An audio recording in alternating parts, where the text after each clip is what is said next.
अस्सलामुअलैकुम। इस दुआ के साथ कि आप सब बखैरियत हों। अल्लाह की ख़ास रहमतें, बरकतें और अनायतें आप सब पर मेहरबान हों।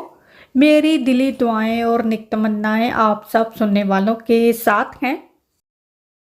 ऑटम सीज़न के लिए चॉकलेट मार्बल केक बना रही हूँ जो कि आमंड फ्लावर से बनेगा और इसमें कोकोनट ऑयल मैं इस्तेमाल करूँगी। 1/4 कप मैंने कोकोनट ऑयल लिया है। इसको थोड़ा सा मेल्ट ही करना है, बहुत ज़्यादा गर्म करने की ज़रूरत नहीं है, चाहे तो माइक्रोवेव में कर लें।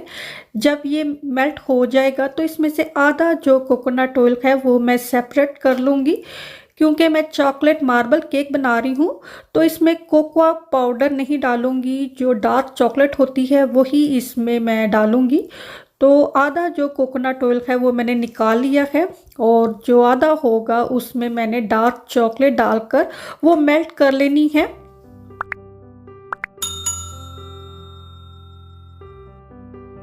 मेरे पास 100 ग्राम डार्क चॉकलेट है जो कि मैंने मेल्ट किए हुए कोकोनट ऑयल में डाल दी है और इसको भी मेल्ट ही करना है फ्लेम पर रख कर। सिंपली जल्द ही मेल्ट हो जाएगी और इसको एक साइड पर रख देना है।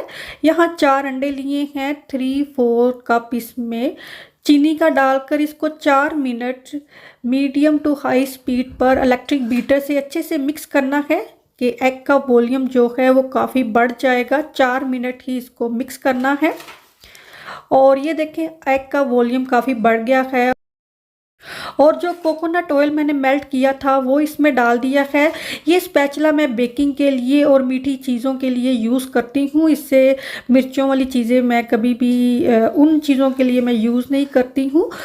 1/2 टेबल स्पून इसमें बेकिंग पाउडर और 1 टेबल स्पून इसमें वनीला एक्सट्रैक्ट डाला है और 1.5 कप मेरे पास ये आमंड फ्लावर है, ये इसमें डाल देना है और इसको इलेक्ट्रिक बीटर से मिक्स करना है। बहुत ज़्यादा इसको चलाने की ज़रूरत नहीं है, इसको हमने मिक्स कर लेना है ताकि जो ड्राई इंग्रेडिएंट हैं वो वेट इंग्रेडिएंट्स के साथ अच्छे से वेल कंबाइन हो जाएं।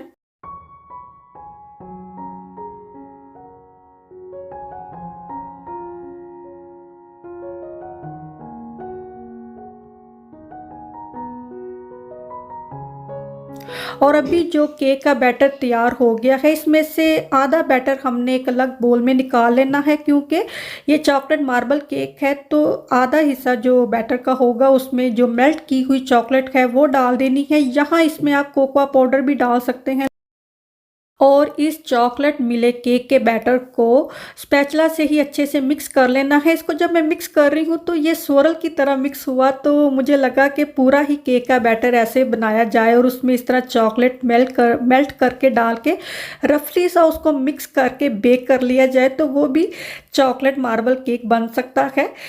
लेकिन चूंकि अब मैंने 2 हिस्सों में डिवाइड कर दिया था तो नेक्स्ट टाइम कभी इस तरह भी बनाया जा सकता है। स्पैचुला से बहुत अच्छे से ये मिक्स हो जाएगा। केक का बैटर यहाँ पर तैयार है। अब इस स्टेज पर हमने एयर फ्रायर जो है वो ऑन कर लेना है। मैं ये केक एयर फ्रायर में बना रही हूँ। 160 डिग्री पर एयर फ्रायर को जो है प्री हीट होने के लिए ऑन कर देना है क्योंकि इसको फ्यू मिनट ही लगते हैं प्री हीट होने के लिए। तो इसको मैं प्री हीट होने के लिए ऑन कर दूंगी और उतनी देर में जो केक का बैटर हमने तैयार किया है उसको केक टिन में बारी बारी करके डालना है। तो थोड़ा टाइम लग जाएगा, कोई 2-4 मिनट। उतनी देर में जो एयर फ्राई है वो भी प्री हीट हो जाएगा। तो पहले ये मेरे पास 8 इंच केक टिन है, इसमें बटर पेपर बिछाया है और थोड़ा सा ऑयल से इसको मैंने ग्रीस कर लिया है। पहले जो सादा केक का बैटर था वो डाला है और उसके ऊपर जो चॉकलेट केक का बैटर है वो डालते जाना है और इस स्टेप को हमने रिपीट करते जाना है अनटिल के दोनों केक के बैटर जो हैं वो ख़त्म ना हो जाए। वैसे चॉकलेट मार्बल केक बनाने का ये बेसिक तरीन तरीका है कि जो वाइट और चॉकलेट बैटर है उसको एक एक करके बारीक करते जाएं केक टिन में। लेकिन और तरीके से भी बन जाता है कि थोड़ा सा एक साइड पर प्लेन बैटर और थोड़ा सा एक साइड पर जो है चॉकलेट का बैटर डालकर उस तरह भी बन सकता है, लेकिन ये सबसे कॉमन है।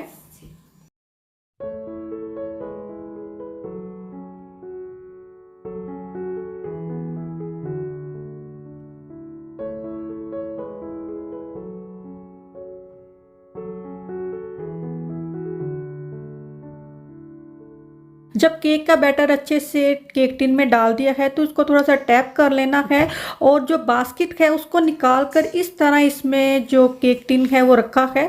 और अब इसको मैंने 25 मिनट का इसका जो है टाइमर लगा देना है एयर फ्रायर का, और इसको ऑन करके बेक होने के लिए छोड़ देना है। मैंने केक इसमें बेक किया तो इतनी देर में असर की नमाज का टाइम हो गया था, तो मैं वो पढ़ने चली गई। तो जब मैं असर की नमाज़ पढ़ के आई तो मुझे थोड़ी सी काफ़ी स्ट्रॉन्ग सी स्मेल आई। तो जब मैंने इसको खोला तो ये देखें ऊपर से ये थोड़ा ब्राउन हो गया है। जो इसकी बुक है, ये जो एयर फ्रायर है, इसमें भी लिखा था कि केक को हाफ वे थ्रू आप चेक कर लें। अगर लगे कि ये ऊपर से थोड़ा डार्क हो रहा है, अगर ये ऊपर से थोड़ा डार्क हो रहा है तो इसके ऊपर जो अल्मुनियम फॉइल है वो लपेट दें। तो अभी देखें 10 मिनट ही हुए हैं तो ये ऊपर से काफ़ी डार्क हो गया, और जब पूरा 25 मिनट गुजर गए हैं अल्मुनियम फॉइल इसके ऊपर डालने से केक को पूरा टेम्परेचर नहीं मिला, वो उसके ऊपर ढकी गई तो केक जो है वो अच्छे से बेक नहीं हुआ। ये वबली सा था कि ऊपर से ये काफ़ी कलर पकड़ गया है लेकिन ये अंदर से कच्चा था। तो मेरे पास इतना टाइम नहीं था कि मैं इसको दोबारा इसमें रखूं और बार बार इसको चेक करती रहूं। मैंने क्या किया कि देगची जो है इसको प्री हीट किया, मतलब देगची चूल्हे पर रखी, इसको मैंने 4 से 5 मिनट जो है गर्म होने के लिए रखा और फिर इसमें ये केक बेक होने के लिए रख दिया। और देखें केक इसमें तकरीबन आधा घंटा मैंने इसमें भी इस केक को बेक होने के लिए छोड़ा है, और 25 मिनट उसमें बेक हुए हैं और आधा घंटा इसमें बेक हुआ है, और यहाँ इसमें केक बेक होकर जो है परफेक्ट बेक हुआ है। एयर फ्रायर में चूँकि जो इसका फ़ैन है वो बहुत क्लोज होता है तो उस वजह से ये काफ़ी ऊपर से कलर इसका डार्क हो सकता है, उसमें टाइम लगा है। एयर फ्रायर एक अच्छी चीज़ है, टिक्का वगैरह बनाने के लिए अच्छी है, लेकिन इस तरह केक बनाने के लिए मुझे जो है एयर फ्रायर इतना सही नहीं लगा।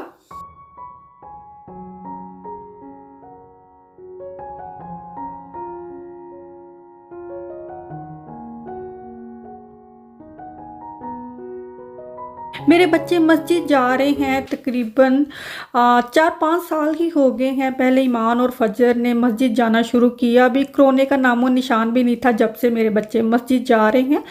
तो ईमान और फजर जब जाती थी तो उस वक़्त पहले जो इनकी क्लासें थी वो इनके स्पारे के अकॉर्डिंग क्लासें स्टार्ट हुई, यानी जो जिस पारे पर है उस पारे के सारे बच्चे क्लास में होते थे। थोड़े महीने बाद उन्होंने एज के अकॉर्डिंग क्लास कर दी, तो ईमान फजर की एज डिफरेंट थी तो इन दोनों की क्लास भी डिफरेंट होगी, तो बच्चे जल्दी सेट नहीं हुए।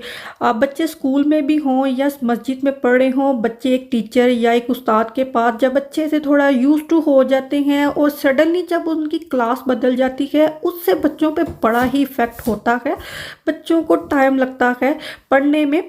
तो यहाँ मस्जिद में कई दफ़ा ऐसे हुआ कि कभी क्लास एज के अकॉर्डिंग, कभी स्पारे के अकॉर्डिंग, कभी एज कभी स्पारे के अकॉर्डिंग, जो नई हेड टीचर आती थी वो मर्जी थी एज के अकॉर्डिंग या स्पारे के अकॉर्डिंग जो है क्लास शुरू हो जाती थी। माशाल्लाह मेरे बच्चे यहाँ स्कूल में भी जाते हैं और मस्जिद में भी जाते हैं। एक चीज़ मैंने सीखी है कि टीचर सब हैं स्कूल में, लेकिन पढ़ाने वाला हर टीचर नहीं होता है। हर टीचर जो है वो पढ़ाने वाला नहीं है। कुछ टीचर अपनी जॉब करते हैं, कुछ टीचर वाकई में बच्चों पर तवज्जो देने वाले होते हैं। जो बच्चे लाइक फाइक होते हैं, जो बच्चे जल्दी समझ जाते हैं, उन पर इतनी तवज्जो की ज़रूरत नहीं होती, लेकिन जिन बच्चों को थोड़ी सी तवज्जो की ज़रूरत होती है हर टीचर उस पर तवज्जो नहीं देता। ये मेरा एक्सपीरियंस हुआ है एज अ मदर, क्योंकि मेरे बच्चे पढ़ते हैं तो ये चीज़ मैंने लर्न की है। दूसरा ये कि मस्जिद में जैसे पिछले साल इनके एग्ज़ाम हुए और बहुत सी ईमान की फ्रेंड्स जो थी उन्होंने मस्जिद छोड़ दी थी कि अब हमने पढ़ लिया हुआ है। बाकायदा रुखसत नहीं हुई लेकिन पढ़ लिया था, उन्होंने कहा हमने छोड़ दिया है मस्जिद। तो ईमान भी छोड़ना चाहती थी मस्जिद, लेकिन मैंने कहा नहीं, तुम जब तक बाकायदा मस्जिद से तुम्हें रुखसत नहीं मिलती तो तुम जाओगी मस्जिद में ना। तो एग्ज़ाम का कहा तो एग्ज़ाम नहीं हुए, समर हॉलीडे से पहले एग्ज़ाम होने थे तो वो नहीं हुए। तो फिर ईमान ने कहा मैं नहीं जाऊंगी, क्योंकि ऑनलाइन भी पढ़ते रहे हैं। जब ये कोरोना था तो बच्चे ऑनलाइन भी पढ़ते रहे हैं। उस वक़्त माशाल्लाह मेरे बच्चों पर बहुत तवज्जो हुई। जिन टीचर ने ऑनलाइन कोरोना में इन बच्चों को मस्जिद की तरफ से पढ़ाया, उन्होंने बहुत ज़्यादा तवज्जो दी। मुझे याद है मस्जिद की तरफ से एक टीचर फजर को पढ़ाती थी कोरोना के दौरान। तो वो इंडिया से पढ़ाती थी, वो पहले यहाँ पर थी, स्टूडेंट थी, तो मस्जिद में बच्चों को पढ़ाती थी। फिर वो शायद इंडिया चलेगी तो वहाँ से वो ऑनलाइन फजर को पढ़ाती थी। माशाल्लाह उसने इतनी अच्छी फजर की एक बुनियाद रख दी हुई है कि फजर की जो सपारा पढ़ने की जो प्रोनाउंसिएशन है वो माशाल्लाह बहुत अच्छी है। यहाँ मस्जिद में बच्चों को तजवीद से ही कुरान पाक पढ़ाया जाता है। ईमान को सारे तजवीद रूल आते हैं, एक्सप्लेन करने भी आते हैं, अप्लाई करने भी आते हैं। फजर को अप्लाई करने आते हैं लेकिन एक्सप्लेन करने इतने अच्छे से नहीं आते, लेकिन वो पढ़ती माशाल्लाह बहुत अच्छा है। तो ईमान ने तो ये गर्मियों की छुट्टियों के बाद नहीं गई, फजर जाती थी, बुरहान और दुआ भी जाते थे। जो असल मसला स्टार्ट हुआ वो मेरे बेटे की क्लास से हुआ कि मेरे बेटे के भी जो शुरू में उस्ताद थे माशाल्लाह उन्होंने एक बेस बना दी हुई है कि बच्चे को ना एक चीज़ की जब आपको बेस पता चल जाती है ना तो फिर कोई मसला नहीं है कि फिर आप पढ़ लेते हैं। लेकिन उसके लिए भी चाहिए कि आपको गाइडेंस सही मिलनी चाहिए, आपको पढ़ाने वाले सही होने चाहिए। तो अभी क्लास उसकी पिछले कुछ अरसे से चेंज हुई तो जो नए उस्ताद थे वो उसको काफ़ी लंबा लंबा सबक देते थे, लंबी लंबी सूरतें, तो इसकी इतनी ज़्यादा गलतियां होती थी। तो मैं कहती थी क्या फ़ायदा, तुम इतनी इतनी लंबी सूरतें पढ़ रहे हो, अगर तुम्हारी गलतियां हो रही हैं तो तुम अपने उस्ताद से कहो कि तुम्हें थोड़ा सबक दिया करें। खैर मैंने इस बात को जाके ऑफिस में भी कहा तो मुझे ऑफिस में उन्होंने कहा you treat your son like a baby seater. तो मुझे थोड़ा अजीब सा भी लगा, लेकिन फिर मैंने सोचा शायद मैं ज़्यादा ही पोजेस हो रही हूँ। लेकिन वही चीज़ बार बार रिपीट हो रही थी, ये सबक में गलतियाँ करता था। और कुछ बच्चे होते हैं उन्हें आप थोड़ा रूडली भी बोल लें, थोड़ा सा मतलब रूडली का मतलब ये है कि आप थोड़ा सा उससे स्ट्रिक्ट होके भी बोलेंगे ना फर्म बिहेवियर में, वो बर्दाश्त कर लेते हैं। लेकिन मेरे बच्चे नहीं करते हैं, क्योंकि घर में भी हम उनको समझाते हैं, थोड़ा आराम के तरीके से समझाते हैं, वो बहुत ज़्यादा सख्त तरीके से नहीं समझाते। तो इसीलिए बच्चे इस चीज़ के आदी नहीं हैं। खैर मैंने एक नोट लिख कर दिया इसके उस्ताद को कि आप इसको इतनी लंबी सूरतें दे रहे हैं तो इसकी इतनी गलतियां हो रही हैं, इसको हाफ सूरत दें ताकि ये अच्छे से पढ़ ले। तो उसने क्या करना शुरू कर दिया, उसने इसको ना 2 आयात देनी शुरू कर दी। वो कभी 1 लाइन बनती थी, कभी 2 लाइन बनती थी, कभी 1.5 लाइन बनती थी। तो फ़ायदा क्या, मतलब अब मैंने तो इस वजह से कहा कि इसकी गलतियां हो रही हैं, इसको 4-5 लाइनें दें या हाफ सूरत दें या हाफ पेज दें, लेकिन 2 आयात या 1-1.5 लाइन देने का तो फ़ायदा नहीं है। मैंने बुरहान से भी कहा तो उसने कहा कि मेरे उस्ताद ने कहा तुम्हारी मामा ने ऐसे कहा है। और यकीन जाने कि इसका ये हाल हो गया था बुरहान का, ये स्कूल से जब निकलता था ना इसके मुंह के ऊपर 12, 24, 36, 48, 12 को जहाँ तक ले जाए वो सब इसके मुंह के ऊपर बजे होते थे। मामा आज मस्जिद जाना है, मैंने कहा हाँ जाना है, उस्ताद जी ये कहेंगे वो कहेंगे। मैं हर रोज़ इसको पैम्पर करके मतलब इसको समझा बुझा के कि नहीं पढ़ते हैं, जो उस्ताद थोड़ा तवज्जो देते हैं वो अगर थोड़ा सा फर्म बिहेवियर में भी बात करते हैं तुम्हारे भले के लिए करते हैं, समझा बुझा के मैं भेजती थी। वो शायद वो डांटते थे या कुछ ऐसा कह देते थे, वो सारा ही जो है ना वो बेचारा ज़ीरो पर आके ना खड़ा हो जाता था। आप बच्चों की छोटी छोटी बातों पर आप बार बार ऑफिस में या बार बार स्कूल जाकर भी नहीं कह सकते, लेकिन बच्चे बच्चे हैं, वो उन्हें कोई मसला होगा तो उन्होंने घर आके माँ बाप को ही कहना है।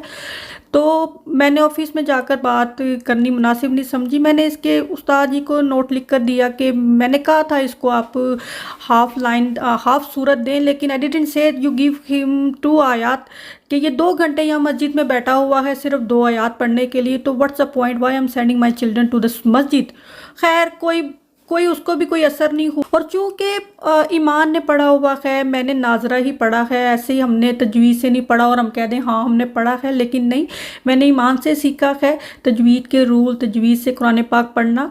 तो अभी मैं अपने बच्चों को घर पर पढ़ाती हूँ। मैं 2 घंटे वहाँ जाकर गाड़ी में बैठी रहती थी और हर रोज़ कोई फजर की शिकायत है, कोई बुरहान की शिकायत है, और दुआ की तो पूरी एक स्टोरी है, वो तो रहने ही दें, क्योंकि दुआ को इतनी देर हो गई है वो बिल्कुल भी सही तरह से नहीं पढ़ रही थी। तो किस्सा मुख्तसर ये कि अभी मैं अपने बच्चों को घर पर खुद पारा पढ़ाती हूँ। बुरहान और दुआ को 1 घंटा बैठकर मैं पढ़ाती हूँ। मस्जिद में तो होता था सबक रिवाइज किया, जाकर बाजी को या उस्ताद को सुनाया, उन्होंने आगे सबक दे दिया, बैठकर खुद ही पढ़ते रहे। अब वो भी एक एक बच्चे पर जो है आधा आधा घंटा बैठकर तवज्जो नहीं दे सकते, उन्होंने इतनी क्लास को पढ़ाना है, तो मैं पूरा 1 घंटा बैठकर इन दोनों को पढ़ाती हूँ, इन दोनों को सबक बार बार रिवाइज कराती हूँ, बार बार पढ़ के इनको समझाती हूँ। और यूट्यूब पर इतनी अच्छी तिलावत की वीडियोस हैं जो जिनसे मैं सेटिस्फाइड होती हूँ कि मैं उनसे जो है अपने बच्चों को पढ़ा सकती हूँ। जिस सूरत पर बुरहान होता है वो सूरत में लगाकर इसको सुनाती हूँ, फिर वो उसी तरीके से पढ़ने की कोशिश करता है, क्योंकि वो तलावत की सूरत में है ना, तो फिर जब बच्चा सीख रहा है तो वो उसी अंदाज में सीखेगा, तो उसकी और ज़्यादा अच्छे से प्रैक्टिस होगी। और मैं तो सुबह जिस सूरत पर बुरहान होता है वो सुबह मैं लगा देती हूँ यूट्यूब पर, उसकी तिलावत निकाल कर ना, तो ये आंखें इसकी खुलती हैं तो इसको फ़ौरन याद होता है कि एकदम ये कहता है कि ये तो मेरा सबक है जो मैं पढ़ रहा हूँ। तो इस तरह से मैं करती हूँ, और पूरी तवज्जो से घर पर भी हम पढ़ा सकते हैं, क्योंकि मस्जिद में एक बेस बना दी है उन्होंने कि बच्चों को जो है एक तरह से वो कहते हैं ना, बच्चा चल पड़ा है तो आगे से वो जो है उसने आगे खुद पढ़ना है, तो वो चीज़ है। अब वो तवज्जो जो है वो मैं समझती हूँ कि माँ बाप को देनी चाहिए, मुझे देनी चाहिए इस वक्त। हालांकि मैंने सोचा नहीं था कि ये बात इतनी लंबी होगी, तो सारा व्लॉग इसी बात की नज़र हो गया। ये जो पहले आपने क्लिप देखे हमारे लंदन के, ये हम जब यरूशलेम गए थे, तो यहाँ घर से स्कॉटलैंड से हम लोग पहले लंदन गए थे, तो ये वहाँ का हमारा ट्रिप था जो यहाँ मैंने सारा शेयर किया, उसके कुछ एक क्लिप जहाँ जहाँ हम फिरे। और आई होप आपको आज का भी ये व्लॉग अच्छा लगा हो। अगर अच्छा लगा है तो थम्स अप बटन ज़रूर प्रेस करें। अपना और अपनों का बहुत सारा ख्याल रखें। पहली दफ़ा मेरे चैनल पर विज़िट कर रहे हैं और अगर अभी तक मेरे चैनल को सब्सक्राइब नहीं किया तो इसे फ़ौरन सब्सक्राइब कीजिए। अपना और अपनों का बहुत सारा ख्याल रखें। अल्लाह हाफिज़।